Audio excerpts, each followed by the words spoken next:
Right. Hello, everyone. And you join me for another exciting interview. And today I have the real pleasure to have with me an award-winning leadership author and professional speaker, Jeff. Jeff, how are you keeping? I'm doing well. I'm doing well. Staying sane, staying healthy, and doing everything I possibly can to just keep moving forward. Absolutely. And remind me, where are you currently based? Because you're originally from America, is that right? Yes, I'm 75% Irish, so I am a citizen of the European Union, but I grew up in Connecticut, a little bit north of New York, so also an American citizen, and I am now based in Rotterdam, Netherlands, a little bit more than an hour away from Amsterdam. Yes. And can we just talk a little bit about we're all in this, we find ourselves in this unusual new world almost amidst this COVID-19 lockdown and so on. How has life, how are you currently coping with it all, Jeff? And how has it interrupted your daily routine, if at all? Yeah, well, first of all, I would like to acknowledge it has been a challenge for everybody. So if you're struggling, you are definitely not alone because pretty much everyone, or at least most people, are struggling. So I want to start off with one way I approach it from a mindset, and then I'll go into other ways it sort of impacted me and how I deal with it. From a Sure. mindset point of view, it's actually been a good opportunity to apply some of the things that I've learned over the years. I have used, but then I can keep using and I can keep applying. So, for example, if you take your consciousness and you transcend the situation, you can do that through meditation, reflection, introspection. You can start to see that there are ways and opportunities to do things that you don't normally have time to do. It can actually refocus you. So, Yes. yes, this COVID-19 is beyond horrible. I wish it didn't happen. It's taking lives. It's just horrible, but it is what it is. It's here, and how I cope and how I manage is I think, well, how can I use this time well? I'm doing a lot of writing.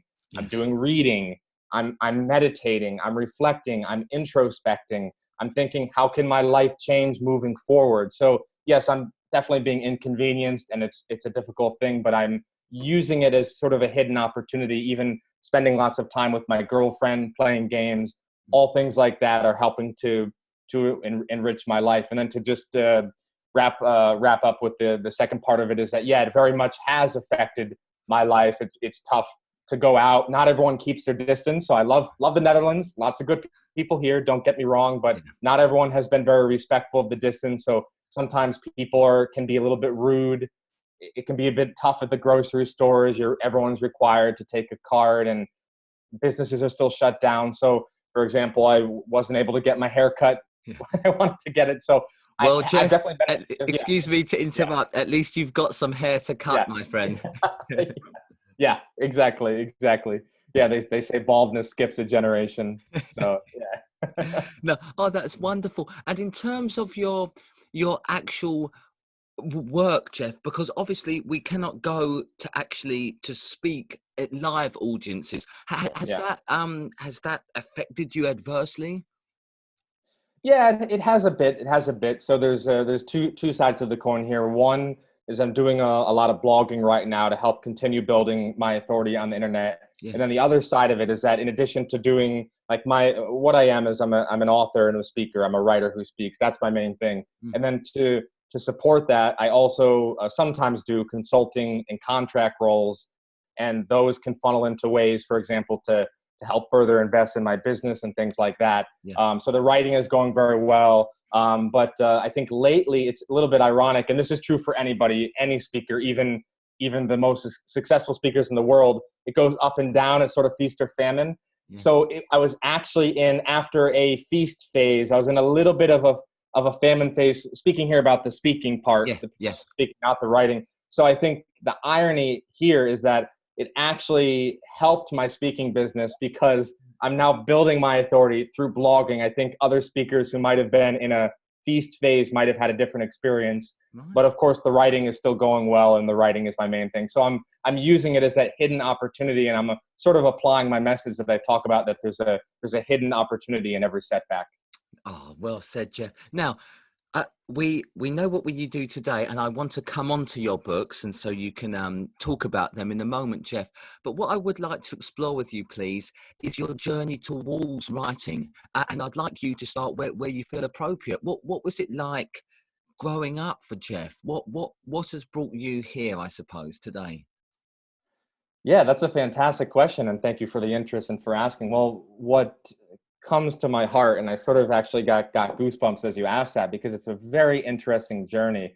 I felt like in my younger years, I was always pleasing others. So whether that be pleasing my parents or pleasing a coach or someone in society, and I was actually told what to study. And at that point in time, I didn't really have the self awareness or the self confidence to sort of strike out and do my thing. And and don't get me wrong, I was very good at mathematics. I love math. I did very well in it. There's nothing wrong here, but I was always doing things that other people wanted me to do. And I did that in high school. I did the sports that my family wanted me to play. And then in college, I'm studying economics and mathematics, which were not bad subjects. These are knowledge bases and tools that will benefit me throughout my life. But I always had this passion for writing, and I started writing at the end of college a little bit, just on my computer, not sharing it with anybody. And the part of the journey I want to share with you, and I say this completely respectfully, but especially when I started out, people were very, very unsupportive. And what I found in my experience is that if you're not careful, your friends and family can actually sabotage your dreams. No joke. And I mean, I had people putting me down, discouraging me. You'll never be able to do that. Some people were laughing at me. They didn't take it seriously. And I know, look, we all have critics. We all have people who don't believe in us. I get that. But I mean, it was brutal. It was like the whole world was sort of telling me, Jeff, don't write, don't do your thing. So then through my early 20s, through my mid 20s, I started to get around better people than I was around in high school and college and my younger years, especially after all these bad coaches and peers and in the schools I went to. Yeah. And then I slowly started to realize, wait a second, I have a skill here, I have a talent here, and equally importantly, it can help others. I have a message that can benefit others. So I started to go against the grain, and I realized you don't really need other people's approval to do your own thing. Wonderful. And that's kind of my story about I'm not trying to be the hero of my own story. I'm just sticking to the facts of what I experienced. And what I experienced was a lot of people put me down. I finally realized that was a bit ridiculous. I chose myself. I did writing. And yes, now people are supportive when I don't need it. Wonderful. Yeah, no, well said, Jeff. Yeah. Jeff, can I ask you, was there a particular turning point, looking back in that journey, a point where you went from so needing to live up to others' expectations, maybe their plans for your life, to actually going all in behind your passion of writing? Was there a turning point, Jeff? Yeah, there was. There's one turning point that comes to mind. There's a couple, but there's one that my intuition is saying that I can share. And this was actually a college reunion event in New York City. Wow. And up until that point, James, I was like, let's say 80 to 90% in, which is a good percentage. And I love where you just said, you just really hit the nail on the head, and it sort of got me excited when you said all in. And that's why this is a good story to share. I was like 80 or 90% in. I was writing, I was speaking, but I still actually wanted to win the approval of people who didn't like me in college. And it's a little bit embarrassing, but I like to be open and transparent. Yes, And thank you. Yeah. in my psyche, I kind of, wanted to be liked by these certain people. And yeah, I had friends in that period of my life, but I also encountered a lot of really crappy people. So I go to this reunion event in New York City, and it was like early 2015.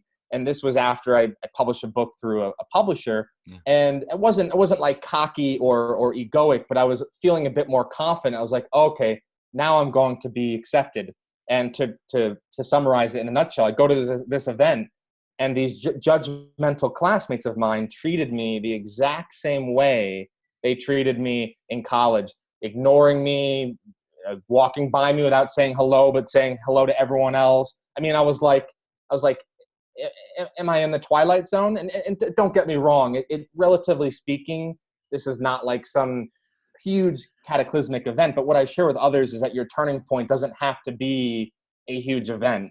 I mean, I've been through tragedies, as we all have, but I like to share this event because it lit a fire in me. When I left that event, I was genuinely frustrated. Like, wow, I went in there, I was authentic, I was myself, I was the bigger person. I went up to people in a friendly way, who I didn't really necessarily want to be friends with, and they were being rude. And I realized, wow, these people will never, ever change. And all they do is judge others, but they don't care about living their purpose or helping others. So they don't really do good in the world. I left that event, and James, there was a fire lit in me. And I said, I am now 100% focused on my purpose, on the writing, on the speaking. Wonderful. And I'm no longer going to seek their approval or be caught up in what they think of me. Fantastic. Oh, Jeff, thank you for sharing that, my man. And now I think that moves nicely onto, now can you talk about the projects that you have been involved in and that you are proud to have released into the world with your books? Absolutely, absolutely. So right now at the moment, I have 3 books with a couple more already written, finished in the queue, and many more to come as well. And you could say from a very high general level, personal development. And then if you're going down more specific, leadership. And then my specific expertise is the authentic leadership. So my whole movement, my whole purpose, my whole focus is authentic leadership. And this applies to all different kinds of people and organizations. I work with everything from corporations to nonprofits to even schools, but mainly businesses. And what I've talked about in my books through these leadership tips is this whole idea of the authentic leadership, of taking off the mask, of being yourself, not for the sake of just doing it, but for the sake of actually creating a better culture and increasing profits. And then what I also teach others through my books and through my writings is that authentic leaders put their employees before money, power, and ego. Wonderful. And that's my mission right now. Absolutely. Jeff, can you just tell me, so I don't forget at the end, where people can find those, where they can actually check them out and find those books? Absolutely. So Amazon.com is a great start, as well as my website. So if you want to just go to them directly, go to Amazon.com. They're also available in different countries, and there's different versions of the book. You can find The Power of Authentic Leadership. That's one that I wrote. There's another one I wrote called Reach Your Mountaintop. And that's another one that's great about how you can revolutionize your life as a leader, overcome those setbacks, and reach your own version of success. Those are 2 books that I would recommend to check out. The Power of Authentic Leadership and Reach Your Mountaintop on Amazon, available in different countries, as well as going to my website directly, which is jeffdspeaks.com, Jeff, the letter D, speaks.com. I have a blog there with lots of free value, so feel free to check that out. And you'll see on the top, in the top bar, you'll see one of the things you can look at as books. And then there you can see more information where I talk about my books. Oh, thank you, Jeff. Are you on YouTube at all? Yes, I am. I am on YouTube. You could, if you type into the search bar, Speaker Jeff Davis, I'll come up and you can see my channel, and I have some videos there as well. So Speaker Jeff Davis on YouTube, and I have some good videos there as well. Oh, fantastic. Now, Jeff, could you just talk a little bit about what it was like growing up? Did you have, remind me, any siblings? What was it like for Jeff growing up, and how did, maybe looking back, those experiences shape the man you've become today? Another really powerful question. I give you credit. These are excellent questions here. I need to write these down so I can ask these to the other people I interview. Well, I feel like I'm settling into my role as an interviewer quite nicely. I'm enjoying it and having a lot of fun. And I think that's the main thing we both share, that fun is a great platform to spread to actually being quite productive and enjoying one's life. We can name drop people like Steve Jobs that have hinted and allude to that as well. But there's definitely a lot of power to that. But anyway, Jeff, no, please continue. What was it like growing up as a young man?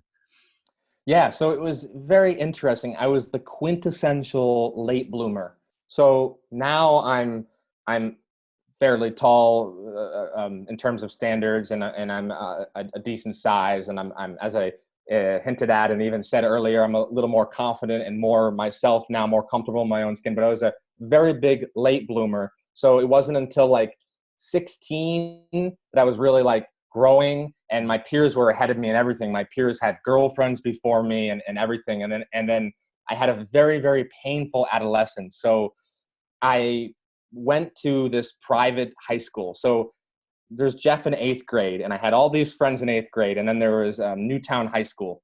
And I went to the private high school because that's where my dad went. And God bless my dad. Not saying anything negative about him as a person. No, no. He didn't know, but it turned out to be the literally the most challenging 4 years of my life. And I've been through setbacks in the real world, and I really did have those difficult experiences at this private high school. I left all my friends, went to this all boys high school, and I'm getting intensely judged by people, which happens to everybody. But on top of that, there are bullies. I'm playing sports and I'm getting all knocked around. I'm living to please others. I'm this late bloomer. And to fast forward to the end of my high school years, in my senior year of high school, I actually became suicidal. I didn't really have the coping skills that would help me get through that event. I didn't have perspective. My parents tried to be supportive, but to be blunt, they didn't really know how to give me those coping skills. So they didn't really help me in the way that I needed. And they didn't really give me tools to get through that. On top of that, I was this huge baseball star getting recruited by colleges, and then the coach unexpectedly cuts me for no reason, probably some silly political thing, but I was one of the best players. So I was putting all my hopes and dreams after this difficult adolescence and after this difficult childhood and younger years into being this big star as a 17-year-old. And instead of it going like down, down, down, and then up as I thought, it went down, down, down, rock bottom. And again, I had no perspective. I hadn't traveled the world. I hadn't seen anything going on. I was so zoomed into, I need to be on this team. And then on top of that, I'm getting really bad advice from my peers. Jeff, if you're on the team, you're somebody. If you're off it, you're nobody. And I was a college recruit athlete, James. So it wasn't like I just was showing up and was no good. I was a very, very talented player. So I'm keeping it to a nutshell here. Obviously, there's a lot of depth there. There's about 2 books in there. But, Sure. but the point being is that, yeah, I became suicidal. And then I got through that through a meditation. And I got through it on my own, which people have told me is very unusual, where I didn't really have peer support. I didn't have a support group. I didn't really have a supportive family. But because of my meditation, I went into this energy and I realized that your self-worth doesn't depend on external circumstances. Incredibly strong, Jeff. Yeah. How did you come by way of meditation, my friend, which proved so pivotal in, maybe, dare I say, saving your actual life? Yeah. Yes, it did. I could actually say it may have saved my life, or the biggest factor. I mean, at my rock bottom moment, I'm going to deep meditation, and I've had meditation since then that came close. But I mean, James, I went into this energy field. It was nuts. I don't even know how to describe it in words, and I have not had as intense of a meditation since then, although I've been meditating now for 13 years. Yes. And it did save my life. So how I came across meditation is, believe it or not, my dad introduced me to meditation, which is ironic because he wasn't the most loquacious person and didn't really know how to communicate those lessons, but he did sort of give me the introduction to this awakening Kundalini meditation. So in a way, yeah, he made some mistakes, but he also introduced me to something good, and that helped. Yes, wonderful. And as you say, that's a practice that you continue up to this day, Jeff, for 13 odd years. Exactly. And when I do it, I can feel the energy flow go through my body. And when I do that, I'm like, oh my God, I'm telling you what's going on in my psyche. Oh my God, this is real. And the reason I say that is because our society is so caught up. Not everybody, but many people are so caught up in material things and in the gossip and the drama and the things that don't matter, that a lot of people don't even know this or believe in it. And there's so many skeptics, and then I do it and I can feel the energy flow, James. I feel it going up and down my spine. I even feel it now a little bit. And I'm like, wow, there's a deeper spiritual energy going on here. There's something deeper. As Albert Einstein said, life is merely an illusion, albeit a persistent one. And that's what meditation helps you tap into. You're seeing past the matrix into the true depths of reality. And I've been doing it for 13 years, and it's been incredible. Wonderful, Jeff. Is there someone, if this has indeed, this conversation has piqued somebody's interest and they have never started their own meditation practice. Is there somewhere you could point them to start, a very simple way to start, or indeed share a practical tool that would help in that journey, Jeff? Absolutely. I can answer both of those. So one, a practical way to start, and then I'll go into a couple tools they can use. So one, a practical way to start is it's about observing your mind. So, and I'm working on this. We're all works in progress. I'm working on this all the time. It's about realizing you are not your thoughts. And this is very hard because I myself have an analytical mind. The mind is always going, going, going. And a very practical way to start is to simply lay down and feel the presence in your body, feel the energy and the blood in your arms and your legs, and try to take consciousness away from your mind. This is actually what Eckhart Tolle talks about in The Power of Now, and put it into your body. And remember this, a lot of people think I need a quiet mind to meditate, and they have it backwards. No, you meditate to quiet your mind. So if you have a monkey mind, don't beat yourself up and don't think, oh, I'm horrible at meditating. No, you have the monkey mind. The wash is rinsing all the things. It's all coming up, but that's how you can eventually release it. So just take 5 minutes, whether it's in the morning or the afternoon or the evening, and observe your thoughts and feel the energy in your body. That's part one. And then part two would be some resources that have helped me. If you want some tools, you've got the Awakening Kundalini Guided Meditation by Kelly Howell, which includes a couple tracks on how to do the breathing exercises, which take you into that flow state. And then there's also great meditations by Dr. Wayne Dyer. He's got some Om and Ah meditations. So if you look that up, those are some great guided meditations if you're interested in having someone talking into your ears as you meditate, which I've found in my experience helps. I do both. I do the version with no guided, just laying there, consciousness in my body, activating those quantum possibilities, calming my mind. And then the other part is, yes, in the evenings, I really like to do the guided meditation, Awakening Kundalini, or maybe one with Wayne Dyer. Wonderful. Thank you for sharing, Jeff. Now, could we just come on to, I believe in the importance of structure, and particularly in one's daily routine, into sort of charting a plot to success, however we define that.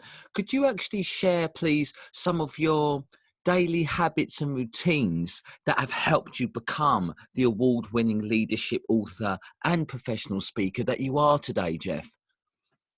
Absolutely, absolutely. So it's important to remember that any goal, project, task, ambition is going to seem very overwhelming in the beginning. Yeah. Very overwhelming. That's true for anybody. And the thing that works is to break down that huge task and goal into small chunks that you can take a little bit at a time. I'm wrapping up my next book now, and it feels overwhelming. My last chapter has all these details in it, but I'm just knocking off a little bit every day. And yes, I'm also a fan of, when you have the time, go all out and do big chunks too. That's great. Yeah. But you don't have to start there. You can let momentum build up. And how you do that is just start small. Don't wait for the inspiration to strike. Take action, be self-disciplined, and then the creativity flows. And a lot of people have that backwards. They're waiting for the inspiration, the creativity. It doesn't come. They don't take action. You have to take action. Ideate, brainstorm is what I'm saying. Or get your ideas on paper, write it down, even if it's not perfect, even if it's like throwing up on paper, and then your creativity comes. And I'm referring here to writing, but this can go for any endeavor, creative, business, anything. You break a huge goal or task into tiny, tiny chunks, and just take little bites of that big pie every day. And that's how you can make baby steps. And that's probably my biggest tip. And just don't get overwhelmed by that big thing, and you just break it up. And like everyone else, my daily routine isn't perfect, but I have enough of an ingrained habit of being self-disciplined that can help sustain some of that productivity. Wonderful. No, I like it, Jeff. Really, thank you for sharing. And now you've mentioned meditation. Are there other physical practices you do for your well-being, Jeff? Are there other things you actually do? Because I'm a big believer in moving one's body. Yes. Is there something that particularly works for you in that movement-wise? Absolutely. Well, I exercise nearly every day, 5, sometimes 6 times a week. And this exercise can include, well, right now we're in the coronavirus situation, so I do a lot of in-home workouts, and I have whole routine with music going, and I often do it with my girlfriend, and that goes very well. So I have in-home workouts. I sometimes go biking. The gym is closed now, but when the gym is open, I go to the gym a lot. I like to go for walks outside. So I love moving, and I played sports when I was younger, and obviously I talked about some of the challenges I had, but it also had some good parts in it as well. And part of the good of that is that it allows me to have that habit of exercise. And yeah, I love moving. I love getting out. And, the science and studies show that when you walk or move daily, you're going to feel better. And that has very much helped me establish a really good exercise routine. Wonderful, wonderful. Jeff, I was just thinking, if there was somebody listening that feels, they say everyone's got a book in them. You've already mentioned chunking, which I think is a very powerful tool to get started. Is there anything specifically with the writing, as that's your one of your strongest skill sets? If somebody listening feels they have a book in them or a piece of poetry, how can they begin actually releasing that, getting it out there? It's a very important question, and I can understand the angst and the hesitation. So if you feel like you're doubting it, if you're not sure, realize everyone does that. I mean, everyone. I mean, even the people you're admiring and looking up to, they also do it as well. So I have already mentioned start small. What I would encourage you and whoever is listening to this, as far as to move forward with their project, is I would encourage them to focus on thinking how they can get it out there to the world. So there's a lot of creative people who will always keep it in, or they'll do it and they won't share it. And there's also different schools of thought. Do you have to be perfect or imperfect? And my mixture is, you want to make it as perfect as you can, but don't let that stop you from putting it out there. So I do believe your quality of work matters. I'm sort of in between both schools of thought. So my focus is on executing. And James, our friend Robin Sharma, says that ideas without execution are nothing more than delusion. Yes. And I love that quote. And it's my tip for the person who wants to get started is, Brilliant. Be honest with yourself. You're here. You have this talent. You're here in the world for a reason. Play your music. Get it out there. Do it. And you do that by, taking those small steps. And then you can also start to release it in beta steps. Maybe you're not releasing a whole book. Maybe it's a blog post. I mentioned that I do a lot of blogging. I'll share individual chapters in a blog post. Nice. You can even release snippets of a paragraph or two on Facebook or Twitter or Instagram or some other social media platform. So when I say release it, I don't mean like you have to wait and then suddenly put it all out there to the world. You can also beta test it and have stages of releasing it. And that's a way to feel like you're moving forward, even as you're building up to your big launch. Oh, I love that, Jeff. That really has excited me. I've not thought about that releasing it in little drip bits, like literally doing a paragraph of a future bit of a body of work. So and also I suppose that's one way of garnering feedback. Yeah, exactly. That's exactly it. Feedback can help, and that can be both ends of the spectrum. That can be people who are encouraging you and make you feel good, and then your doubts go down a little bit. It can also be constructive feedback from someone who has your best interest at heart. Of course, you can't listen to everything because some people have feedback that may not be relevant to you. And finally, if you're like me, when I was starting out, you get people who actually are trying to sabotage you, not because you're doing anything wrong or bad, but because of their own weaknesses and because of their own failures in life. So also watch out for people who are doing that, but you can actually use that as fuel to your fire as well. So you can use all of it. You can use the good, the neutral, and the bad, and it can all work in your favor. Oh, Jeff, honestly, I think that is a very powerful way to end today's talk. Time, as is always, it's our friend, and also it can be our bit of a foe. But I would definitely want to pick up this thread in part 2. But for now, I would like to thank you for your time. And please, just in closing, can you just remind us of your website and where we can find you on social media again, please, Jeff? Yes. So my website would be jeffdspeaks.com. That's my first name, Jeff, and then the letter D, and then speaks, plural.com. Right. jeffdspeaks.com. Lots of content on there to help with your authentic leadership and other parts of your life as well. feel free to check out my blog. I'm actively blogging on there, so lots of great stuff on there. And of course, I'm also on social media. You can find me. My Facebook business page would be Jeff Davis, writer, speaker, and consultant. I also have a personal page. I'm on Twitter. My Twitter handle is Jeff Davis 027. And then I'm on the other platforms as well, like Instagram, Pinterest, etc. My main ones would really be Facebook and Twitter. And then I'm also on LinkedIn. You can find me on LinkedIn at linkedin.com/in/speaker Jeff Davis. So similar to finding me on YouTube, if you just type in speaker Jeff Davis to LinkedIn or to YouTube, you'll find me as well. Lots of content, free, by the way, that can help you get from where you are to where you want to be. Oh, lovely. Jeff, I want to thank you for your time today, but also I want to thank you for not only being inspiration. I followed your work for a number of years now, but I thank you for overcoming your own challenges and providing a light to others. I find it inspirational, and I salute your work, my friend. So thank you. My pleasure. It's an honor. And I would like to thank you as well for having me on this show. And I really appreciate all of your great questions. It's been a real pleasure. Thank you, Jeff. I'll stop the recording. Thank you for that.